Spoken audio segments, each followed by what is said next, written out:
Hola, esto es Alea Pesán Report desde La Habana, Cuba, un compendio de la política, la sociedad y la cultura cubana. Hoy, miércoles 24 de abril del año 2024, abordaré mal y rápido un solo tema. 600.000 nuevos esclavos necesita el gobierno cubano para mantener la plantación que fue en algún momento azucarera. Les recuerdo, esto es Alea Pesán Report y estoy a punto de comenzar, pero antes quiero que conozcan este libro, esta novela, Maleconazo, mientras la dama duerme, una novela sobre la historia de la oposición cubana en los duros años 90, donde se habla del hundimiento del remolcador 13 de marzo, las protestas del 5 de agosto, Concilio Cubano, ese evento importantísimo del proceso de transición cubana, también del derribo de los hermanos de las avionetas de Hermanos al Rescate. Maleconazo, mientras la dama duerme, una novela sobre la historia de la oposición cubana en los 90. Lo pueden encontrar en Amazon. Regresando a nuestro tema, estamos hablando de que hace aproximadamente una semana se reunieron funcionarios de Estados Unidos y Cuba para hablar del tema de la migración. Y señores, el tema, me voy a referir ahora mismo a un libro en investigación de la periodista norteamericana, periodista e historiadora Anne Applebaum, que en su libro Gulag me hizo describir uno de los problemas más graves que tienen el sistema socialista o el sistema comunista, y es la necesidad de tener esclavos. Sí, literalmente esclavos. Cuando uno había leído el libro de Solzhenitsyn, El archipiélago del Gulag, pues se enfrentaba al hecho de que la mayoría de las personas, o supuestamente que la mayoría de las personas que estaban presos en el Gulag, pues eran soviéticos o rusos o de las diferentes nacionalidades que estaban en oposición al gobierno. Pero eso es un error de percepción. Lo cierto es que el Gulag se establece para tener mano de obra esclava en los lugares más difíciles de la Rusia soviética, donde hacía falta extraer carbón o extraer uranio o extraer madera o extraer cualquier cosa, porque el asunto era tener esclavos a su disposición para manejar el país. ¿Y cómo se revierte esto en la sociedad cubana actual? Pues muy claro. O sea, el gobierno cubano, el gobierno del Partido Comunista, está en una situación tan abocada al desastre que ahora, después de la corriente migratoria que se ha llevado a 500.000, medio millón de cubanos, pues ahora ha dejado al país sin fuerza de trabajo y sin nadie a quien explotar, porque se da un fenómeno extraordinario, y es que si el gobierno había calculado que las personas que se fueran o que estaban en el exilio iban a enviar dinero en efectivo a la sociedad cubana a partir de sus familiares, sus amigos, iban a tratar de mantener a sus tías, a sus abuelitas.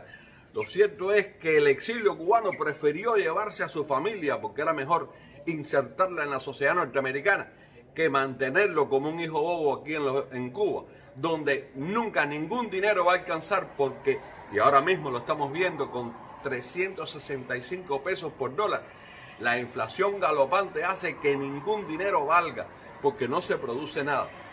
¿Y cuál fue la jugada maestra del gobierno cubano? Pues plantear a través de un personaje que a lo mejor le dedico unos segundos, Carlos Fernández de Cosío, pues Domínguez, por cierto, Carlos Fernández de Cosío planteó la idea de repatriar a Cuba todos o cerca de los 600.000 almas cubanas que emigraron a Estados Unidos desde 2017, ojo, desde que se quitó el pie seco, pies mojados, pues está en Estados Unidos y Cuba es capaz de absorberla. Pero, ¿qué se esconde detrás de esto? Bueno, hay dos cosas. Número uno, el gobierno necesita, como muchas cosas que necesita, pero necesita sobre todas las cosas que le quiten la declaración de persona que favorece al terrorismo. Eso es algo que el gobierno necesita urgentemente. ¿Por qué? Porque le lastra cualquier tipo de negociación en el comercio, no solamente con los Estados Unidos, sino también en el comercio internacional y sobre todo con las líneas de crédito, porque necesita a todas luces crédito blando que le permita poder desarrollar o poder seguir robando, porque al final es una cleptocracia, una obesocracia cleptócrata. O sea, lo que quieren es coger la mayor cantidad de dinero a cualquiera, como Venezuela, lo mismo, es coger dinero a todo esto. Y entonces, si le quitan esas dos trabas que tienen con el gobierno norteamericano, pues le favorecería a ellos su seguir robando, ¿no?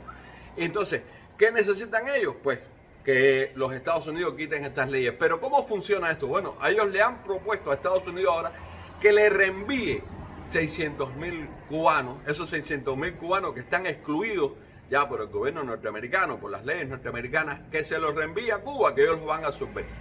¿Bajo qué concepto? ¿Está el gobierno cubano preparado para asumir 600.000 almas? O sea, ¿hay alimentos para 600.000 almas? ¿Hay transporte? ¿Hay infraestructura para 600.000 almas? Absolutamente no.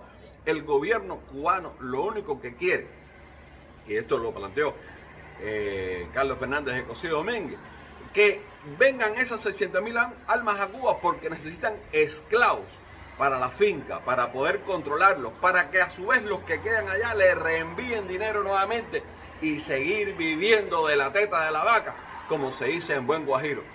¿Quién es este Carlos Fernández de Cosío? Bueno, un bitonguito del Vedado, un muchacho del Vedado, que tiene un hijo, por cierto, en Estados Unidos desde 2008.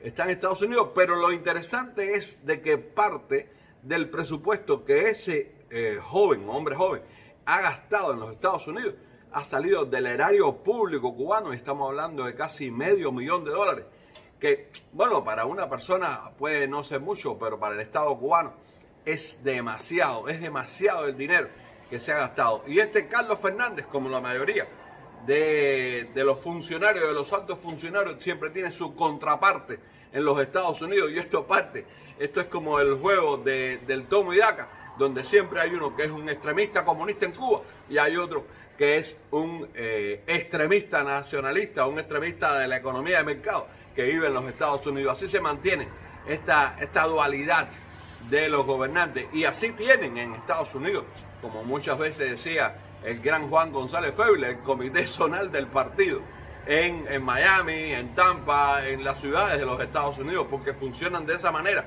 como una tripa maligna.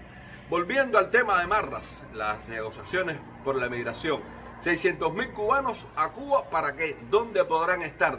¿Qué casa vivirán? Entonces, ¿por qué hace esta propuesta Fernández de Cosío?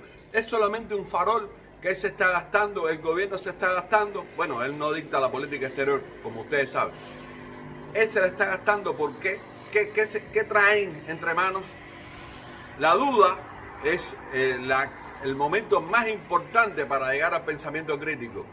Hay que dudar de cada paso que da el gobierno. Hay que poderlo, el gobierno cubano, hay que ponerlo en solfa para comprender por dónde anda la tremenda, la profunda, la abismal crisis que tiene el gobierno cubano.